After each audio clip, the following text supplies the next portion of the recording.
Good morning students. मैं वेद ma'am आपके साथ और मैं आज आपको पढ़ाऊंगी हिंदी ग्रामर। हिंदी ग्रामर में वाच्य, वाच्य मतलब वॉइस, इंग्लिश में से वॉइस कहते हैं। ठीक है। वाच्य का शाब्दिक अर्थ होता है बोलने का विषय। बोलने का जो विषय होता है वो वाक्य द्वारा पूर्ण होता है। ठीक, वाक्यों से ही पता लगता है, संपूर्ण तो वो वाक्य द्वारा ही होता है। तो बोलने का विषय जो है वाक्य द्वारा पूर्ण होता है। जो वाक्य हम बोलते हैं वह या तो कर्ता प्रधान होता है या कर्म प्रधान होता है या भाव प्रधान होता है। उदाहरण के लिए माँ खाना पकाती है। ठीक, माँ खाना पकाती है, इसमें माँ खाना पका रही है। ठीक, बच्चे द्वारा फल खाया गया, फल खाया गया लेकिन किसके द्वारा? बच्चे द्वारा। अध्यापिका से बच्चे पढ़ाए नहीं जाते हैं। ठीक है। क्रिया का वह रूपांतरण जिससे यह पता चले कि क्रिया का प्रधान है, मतलब क्रिया का प्रधान विषयकर्ता, कर्म या भाव है। ठीक, जो प्रधान क्रिया का प्रधान है वह कर्ता, कर्म या भाव है। ठीक, उसे वाच्य कहते हैं। ये तीन प्रकार से होते हैं ना, मतलब कर्ता करता है, कर्ता प्रधान होता है या भाव प्रधान होता है या कर्म प्रधान होता है। ठीक, उसे वाच्य कहते हैं। ये हम डेली रूटीन में जो बोलने में आता है उन चीज़ों में लेते हैं। ठीक है। जैसे वाच्य तीन प्रकार के होते हैं।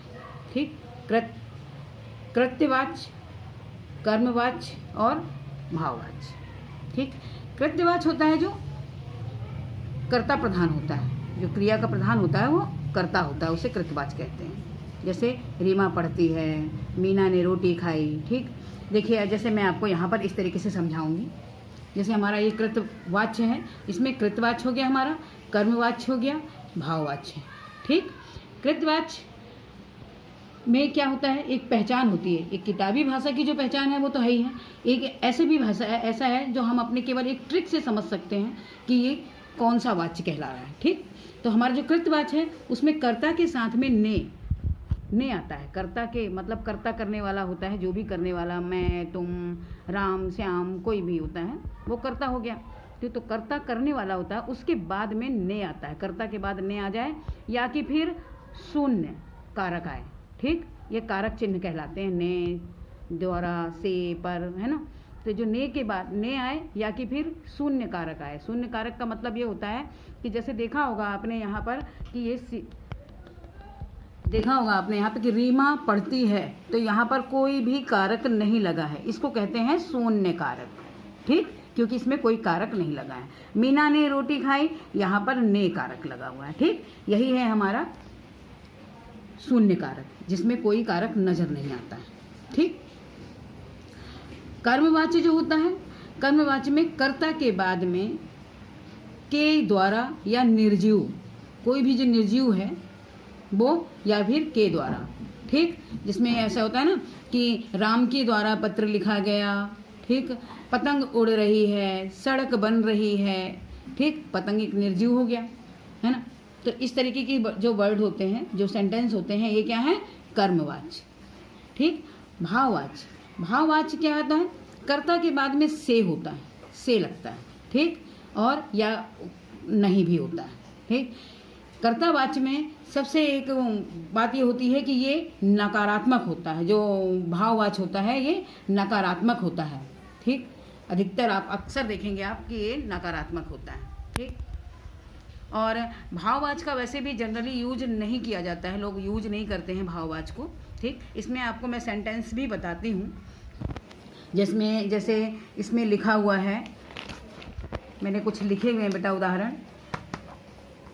जैसे इसमें लिखा हुआ है कि बच्चे ने रोटी खाई, अनुपत्र लिखती है ना, सोहन घर जा रहा है। ठीक, इसमें बच्चे ने रोटी खाई, बच्चे रोटी खाई, किसने? बच्चे ने। ये कर्ता के बाद में कर्ता है जो बच्चा है, और ने है आपका कारक। ठीक, तो बताया था मैंने आपको कि कृत्यवाच्य में क्या होता है, कर्ता के बाद में ने लग जाए या शून्य आ जाए। जैसे यहाँ पर हमारा शून्य हो गया।